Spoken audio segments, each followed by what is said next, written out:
nibyo ikaze mwese ku mirongo y'imbere ku rugamba aho tugiye gutera mu matako ku butaka bwa Repubulika Iharanira Demokarasi ya Kongo mu gice cy'uburasirazuba. Turaza kwerekeza i Lubero aho urugamba rukomeje kuba indyankurye, ndetse kandi turaza kwerekeza na Uvira. Buretse izo paje zikomeye ku mirongo y'imbere ku rugamba, turaza kwinjira mu buryo bw'ubutasi. Kinshasa haravugwa iki? Hari amwe mu makuru yamaze guturukayo aremereye cyane avuga uburyo indege z'indwanyi za Afurika y'Epfo zigomba kwiyongeraho izindi ndege 16 bivugwa ko zaguzwe muri kimwe mu bihugu byo muri Aziya kugira ngo zijye kwifashishwa ku mirongo y'imbere ku rugamba. Igiteye ubwoba gikomeye nuko n'abacancuro bazazikoresha bo bamaze kwagera mu cyumweru gishize. Andi makuru y'ingenzi kandi akomeye, reka mbabwire ko turaza kwiyerekeza muri Chad. Umwe mu badepite bakomeye mu gihugu cya Chad yavuze amagambo yakasamutwe ati niba turi miliyoni 10 na zingahe,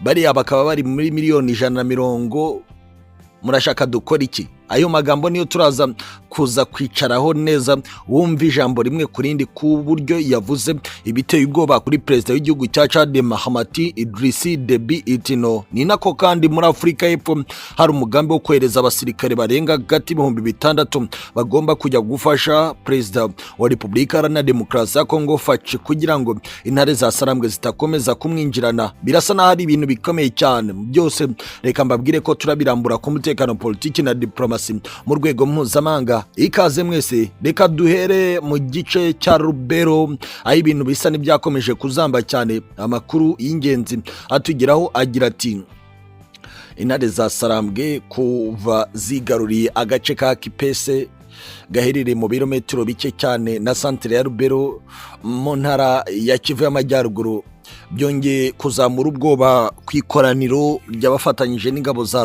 FARDC kugira ngo barebe ko bahangana n'izi mbaraga ziri muri Kipese. Ati ntabwo tuzi neza niba bakiri muri Kipese, ariko twamaze kubona ibimenyetso hano muri Lubero centre. Uyu ni umwe mu basirikare ba leta ya Kongo FARDC wagize icyo atangariza umunyamakuru w'ikinyamakuru news.cd wo muri Repubulika Iharanira Demokarasi ya Kongo.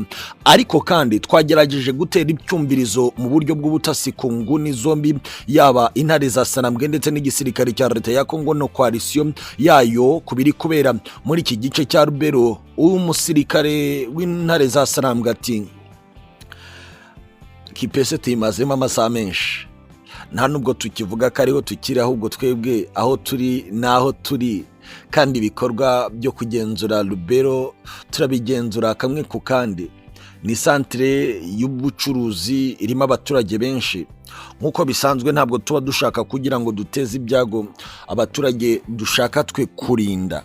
Ariko kubera ko umwanzi we ntacyo yitayeho kandi akaba azi ko dufite uwo murongo, ari gushaka kwikinga ku baturage, ndetse ari nako akoreye ibikorwa by'ubusahuzi ku bwinshi no kudushotora. Yashyize M21 rwagati muri santere ya Lubero, nyuma yo kumanuka gato akongera akayisubizamo kugira ngo aturaseho natwe tubone kumusubiza. Ariko ntabwo bishoboka ko dushobora gukora iryo kosa ryo kuba twarasa umwanzi uri kwikingira abasivili. Aya magambo arakomeye cyane, yavuzwe n'umwe mu bakomeye mu ntare za Sarambwe ubwo twamubazaga uko ibintu bihagaze neza ku mirongo y'imbere ku rugamba. Umwe mu bantu bari muri Lubero centre ati birashoboka ko inzira isigaye yatangiye kwinjirwamo n'abasirikare ba leta FARDC n'abari muri coalition, nyuma yuko bamaze kumenya ko mu gice cy'amajyaruguru ya santere ya Lubero icyamuro cyamaze kwinjirwamo n'intare za Sarambwe. Birashoboka ko ari uburyo bwo gutinza ibishobora kuba kuri santere ya Lubero no kwirinda ko yakomeza kuberamo amahano akorwa n'abasirikare ba leta.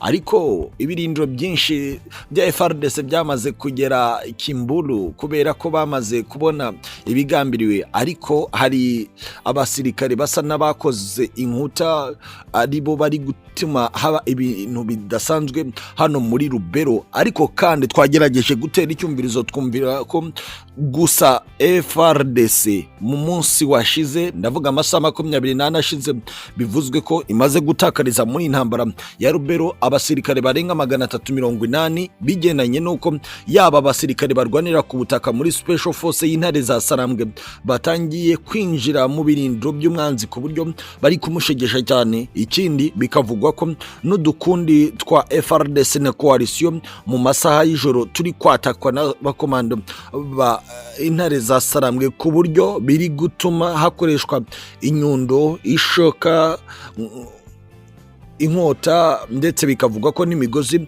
iri gukoreshwa cyane nk'uko amakuru ingenzi atugeraho abivuga. Ku rundi ruhande, ubutegetsi bwa Kinshasa bwo bw'itangazamakuru rya Radio Okapi ati FARDC iri gusubiza inyuma cyane Intare za Sarambwe ku mirongo myinshi y'imbere y'urugamba i Rubero. Bikavugwa ko ibi byavuzwe mu rwego rwo kugira ngo bakomeze morali mu ngabo, dore ko biri kuvuga ko hari umusada ushobora kuba uri mu nzira werekeza muri aka gace ka Rubero ngo barebe ko FARDC itakomeza rwose gukubitwa inshuro nk'uko amakuru ingenzi atugeraho akomeza kubivuga. Ariko kandi uteye icyumvirizo rwagati kuri amwe mu makuru yatangarijwe ku cyombo mu basirikare ba Repubulika Iharanira Demokarasi ya Kongo, yagize ati hano muri Kivu y'Amajyaruguru i Rubero inyeshyamba zikomeje kugenzura ibice byinshi kuva bakimara kugenzura agace ka Kitsambiro bakerekeza muri Kipese, naho bakatwambura. Birasa naho ibintu byamaze kuba bibi cyane kubera ko santre ya Rubero isa n'iri gutangatangwa, kandi kuvuga ko batwerekeza mu bice by'amashyamba birashoboka ko ari byo bizaba bibi cyane, kubera ko Kitsambiro, Bikala, Kipese ukongera ukajya mu majyaruguru ya santre ya Rubero ya Muro M23 yamaze kugeramo, bisa n'ibishobora kudusharirira cyane. Ayo ni amakuru y'ingenzi akomeye ari kuva ku cyombo cy'umwe mu basirikare ba leta ya Kongo FARDC, kandi yakomeje agira ati arega ibiri kutunaniza cyane, turacyafite akajagari mu mipangire y'urugamba rwacu. Rero nta mpamvu yo gutekereza ibindi, dushobora ahubwo kuba twatekereza ibindi ari uko twamaze kuva muri santre ya Rubero tukerekeza Butembo, kuko aha birashoboka ko dushobora kuzazingirwamo tukabura inzira idusora byanga bikunda. Andi makuru ingenzi avuga ko abasirikare ba leta ya Kongo FARDC, abarwanyi bo mu mitwe ya Wazalendo n'abandi, biri kuvuga ko ubu muri santre ya Rubero ku manywa y'ihangu barimo barakora ibisa n'ubusahuzi mu maduka y'ubucuruzi, banangiza ibindi mu rwego rwo kugira ngo bahamure abaturage bo muri iyi santere ya Rubero nk'uko amakuru ingenzi atugeraho akomeza kubivuga. Ariko kandi ikiza kubwira ko ibintu bikomeje gutera ubwoba nuko aha muri Rubero amakuru aturukayo agira ati bamwe bamaze guhagarika ibikorwa byabo. Hari amakaminuza yamaze kubwira abanyeshuri ko babata gomba kugaruka ku mashuri kugira ngo habanze hagenzurwe ibikorwa bimaze gutegurwa n'igisirikare cya leta ya Kongo, kubera ko gidashaka gukomeza kuharwanira, cyatangiye ubusahuzi no kwica abasivile kugira ngo byitirirwe ushobora kwafata ari w'Intare za Sarambwe. Birasa naho urugamba rwo muri Rubero rukomeye cyane, gusa twababwira ko amwe makuru ibanga akomeye cyane nuko Intare za Sarambwe ziri gukoresha intwaro zigezweho, kandi harimo n'ikoranabuhanga rya za drone, ukongeraho n'ibifaru nk'uko amakuru ingenzi atugeraho abivuga. Twagerageje kubaza ubwoko bw'ibifaru Intare za Sarambwe ziri gukoresha, ariko biranga. Gusa tumenya ko ibifaru by'Intare za Sarambwe nabyo byatangiye gukora. Naho reka twerekeze muri Uvira, aho urugamba rutangiye kuba rubi cyane nyuma yuko tubabwiye ko Uvira yamaze kwinjirwamo n'Intare za Sarambwe. Niko bimeze ku bigendanye n'intasi ndetse n'abategura amayira b'Intare za Sarambwe bo bamaze kwinjiramo, ariko biracyaguye kubera umubare munini w'abasirikare b'Abarundi bari kugenda biyongera muri Uvira ndetse no mu kibaya cya Ruzizi mu gice cya Kivu y'Amajyepfo. Amwe mu makuru y'ingenzi ava ku mirongo y'imbere ku rugamba agira ati nyuma y'uko bavuye ku mirongo y'imbere ku rugamba mu minsi ishize bagasubira mu gihugu cyabo.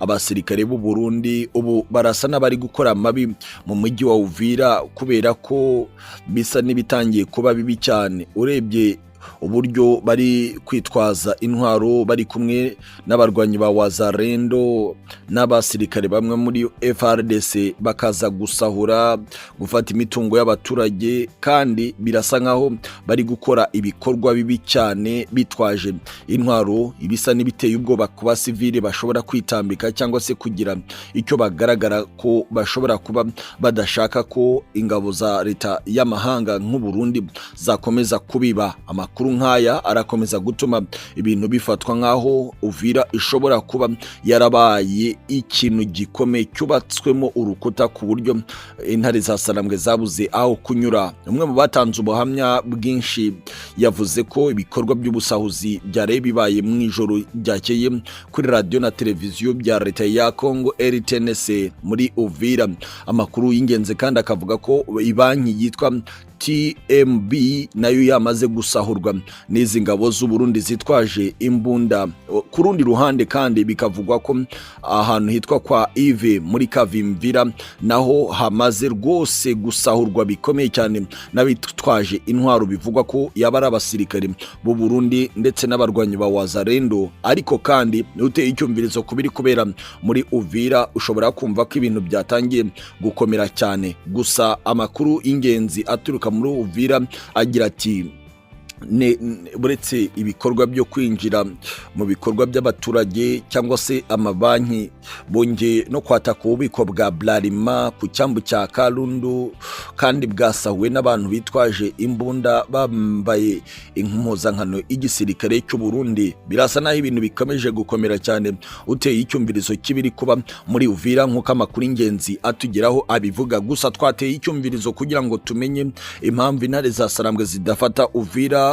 Twumva amakuru asa nakomeye cyane ati intare za Sarambwe ziri mu bikorwa bikikije Uvira kubera ko ariho umwanzi aherereye kandi afite ubushobozi bwinshi cyane ndetse yubatse n'inkuta. Birashoboka ko ari ukubanza kugira ngo umwanzi bamwigize mu birometero byinshi kugira ngo nibura intare za Sarambwe zidekarare ko zamaze kwinjira muri iyi Uvira ndetse no mu bice biyikikije mu mahoro kugira ngo badateza ibyago abasivile. Ariko undi muntu uri rwagati mu gisirikare cya leta ya Congo ukora mu butasi, mu makuru bivugwa ko yatanze muri raporo yerekeza Kinshasa ati intare za Sarambwe zirimo zirakora ibitendo bidasanzwe ku kwikiza abo bose bari kwinjira na intwaro muri Uvira Kavimvira mu rwego rwo kugira ngo bakore igisa no kwihimura kuba komeje gukorera ibikorwa bibi abaturage. Ati ntabwo twavuga ko tugenzura Uvira cyangwa se ibice birimo Kavimvira kubera ko ibikorwa byose biri gukorwa n'intare birasa n'ibigambiriye kutubabaza kandi birakomeza guhitana ubuzima bw'abasirikare benshi cyane b'Abarundi bashoboraga kudufasha ku buryo ibintu byatangiye kuba bibi cyane. Twahise twibaza none se mu kibaya cya Ruzizi ho bimeze bite? Bivugwa ko ingabo z'u Burundi bigenanye n'umubare w'izagotewe mu bice byinjira muri Sange. Biravugwa ko ingabo z'u Burundi ziri kongera gusubira ku butaka bwa Repubulika Iharanira Demokarasi ya Kongo kugira ngo barebe ko nibura bagiye gutanga nabo ramforo ishobora kugarura icyizere abasirikare b'u Burundi bamaze kugoterwa muri iki kibaya cya Rusizi. Ariko biravugwa ko iyi ntambara ishobora kuba mbi cyane mu gihe abasohoka mu gihugu cy'u Burundi baba bari kurasa ku ntare za Sarambwe, ko baba bari guhamagarira intare za Sarambwe kuba kubita bakabinjiza imbere mu gihugu cy'u Burundi kugera i Bujumbura nk'uko amakuru ingenzi atugeraho akomeza kubivuga. Naho kandi ku rundi ruhande tukiri hano mu kibaya cya Ruzizi, reka mbabwire ko amakuru atugezaho agira ati umuyoboro w'amashanyarazi wo ku rugomero rwa Ruzizi washoboraga gutanga amashanyarazi Goma ubu wamaze rwose gufungurwa. ubu Goma ishobora guhumeka kubera urugomero rw'amashanyarazi rw'aha hantu, kandi no kubohorwa kwa Bukavu kwabigizemo uruhare rukomeye cyane. Amwe mu makuru y'ingenzi aravuga ko bamwe mu bakora mu rwego rushinzwe ingufu muri Repubulika ya Demokarasi ya Kongo muri Seneri bari gukora ibishoboka byose kugira ngo bongere basane ibyangijwe na koalisiyo ya leta ya Kongo FARDC mu bikorwa by'ubugizi bwa nabi. Gusa hari amakuru menshi avuga ko mu minsi mike ibintu biraza gusubira 100% ku gucana amatara ku mihanda ndetse no muri Goma yose, nk'uko amakuru y'ingenzi atugeraho akomeza kubivuga. Naho reka twinjire muri Chad mbere yuko twinjira mu nkuru ziremereye cyane z'ubutasi, ndetse kandi gatoya reka nongere mbagarukire ku nkuru ya General Makanika. Ari amakuru avuga ko nyuma yuko amakuru yahari guherera intambwe imwe ku yindi bakomeje kubimenya, bivugwa ko hari drone zavuye mu gihugu cy'u Burundi, hakavugwa ko hari na drone zavuye Kisangani, ariko izavuye Kisangani ngo ntabwo arizo zakoze ibitendo, ahubwo bikekwa ko zo zaje zisa n'iziri mu bikorwa nanone by'ubutasi kugira ngo zikingire ko hari ushobora gucika yerekeza muri icyo gice, mu gihe izari zavuye mu gihugu cy'u Burundi zo zakomezaga gusa n'izigenzura igice cy'uburasirazuba bwaho. Makanika byakekwaga ko yabaherereye ku buryo izindi saga nizitangatanga ibisa no kumutangatanga kugira ngo bamenye neza ko ari muri ako gace, nk'uko amakuru y'ingenzi atugeraho akomeza kubivuga. Bikavuga ko General Makanika nubwo yapfuye ariko bitaratangazwa mu buryo bweruye, bikavugwa ko hari ibikiri kubanza gukorwa nko gutegereza intare za Sarambwe zikabageraho kugira ngo abarwanyi bandi badacika intege, ndetse no gushaka uburyo ngo muri twirwaneho nabo babanza gushyira ibintu ku murongo kugira ngo badakura umutima cyangwa bakagabanya morali mu barwanyi bari muri twirwaneho, nk'uko amakuru y'ingenzi atugeraho abivuga. Naho muri Chad umwe mu badepite ukomeye cyane mu magambo akarishye yavuze n'umudepite twa Takilali Ndolaseme, umudepite w'akarere ka Karindwi, ahakana ko rwose bitari ngombwa ko Chad yohereza abasirikare b'abanyacade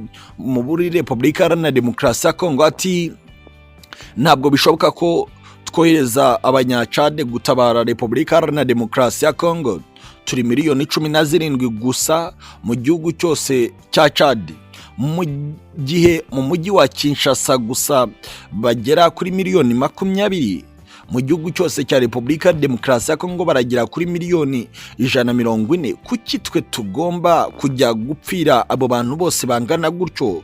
Ni gasopo kuri Perezida Mahamati Idrisi Deby Itno, umugaba w'ikirenga w'ingabo, kuba yakemera ko habaho ayo makosa yo gushora abana bacu mu cyobo cy'urupfu ku butaka busa n'ubwamaze kumenyera amaraso. Ntabwo ari ngombwa ko abaturage bacu berekezayo. Gusa bikavugwa ko abadepite bamaze kurakara nyuma y'uko hari gushakwa uburyo Perezida Mahamati Idrisi Deby Itno ngo akoresha ubundi buryo bushobora kutagaragaza ko ari misiyo y'abanyacade, ahubwo bagahitamo abasirikare bashobora kuba nabo biteguriye gukora icyo gikorwa muri misiyo yihariye, bakazahembwa ku ruhande, akaba aribo bajyanwa ariko ntibinyuzwe muri gahunda y'igihugu nka Chad, nk'uko amakuru y'ingenzi atugeraho abivuga. Gusa bikavugwa ko umugaba mukuru w'ingabo za Chad we yakomeje kubibamba agira ati birashoboka ko hari ibyo dutekereza bishobora kuvayo mu nyungu, ariko kubigendanye n'igihombo cy'abasirikare bo kirahari cyane kuko ari zone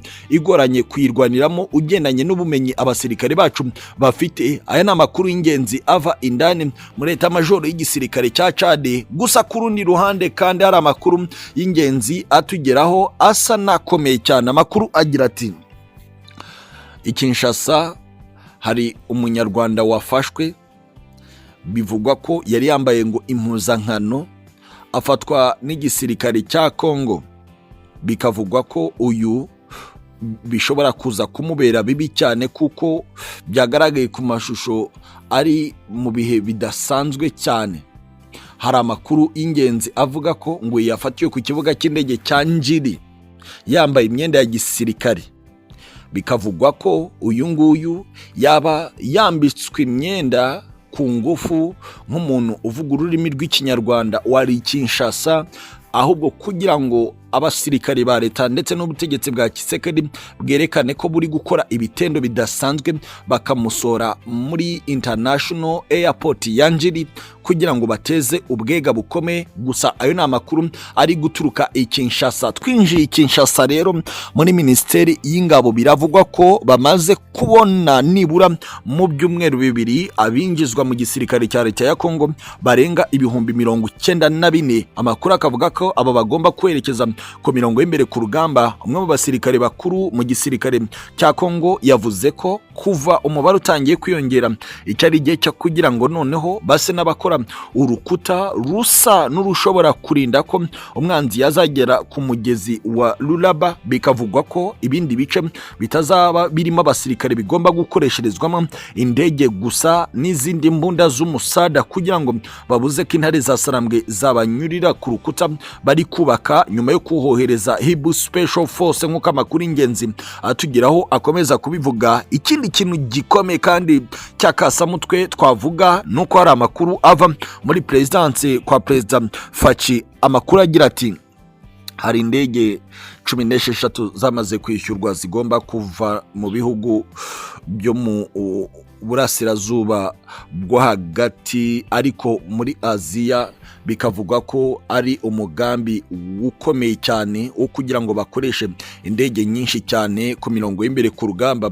Bikavugwa ko kandi Faci yongeye guhabwa indi nama ikomeye cyane na Perezida wa Afurika y'Epfo Cyril Ramaphosa kagiye kumwoherereza abasirikare barenga 6,000 kugira ngo bamufashe ku mirongo y'imbere ku rugamba. Ariko ngo yamubwiye ko icy'ingenzi kandi kigomba kubahwa ari uko hagomba gutangwa andi masezerano mashya atandukanye nayo bari basanzwe bagenderaho. Nk'uko amakuru agera mu banyamakuru b'ikinyamakuru Daily Maverick akomeza kubivuga. Naho reka mbabwire ko Bujumbura mu gihugu cy'u Burundi ubwoba bukomeje kwiyongera isegonda kurindi. Bikavugwa ko no mu bantu bari kwinjira bahunga cyangwa se bahungishwa n'igihugu cy'u Burundi nyuma yuko cyo gitakaje umubare munini w'abasirikare, bakaba bari gushaka uburyo n'igisirikare cya leta ya Kongo FARDC kingizwa kugira ngo kizabafashe kukuziba icyuho cyamaze kugaragara mu gisirikare cy'u Burundi. Biri kuvugwa ko hashobora kuba hamaze kumenyekana ko hamaze kwinjiramo intare za Sarambwe zishobora gukora udutendo tudasanzwe. Bikaba byamaze gutera ubwoba mugaba mukuru w'ingabo za leta y'u Burundi Prime Niyongabo nk'uko amakuru ingenzi atugeraho akomeza kubivuga. Reka mbe mbashimiye tugarukira ahangaha, turakomeza ku zindi page zikomeye cyane. Iyi ni Iwacu Today, wibuke gukanda subscribe kuko ni inkunga ikomeye cyane iguturutseho. Asantene sana.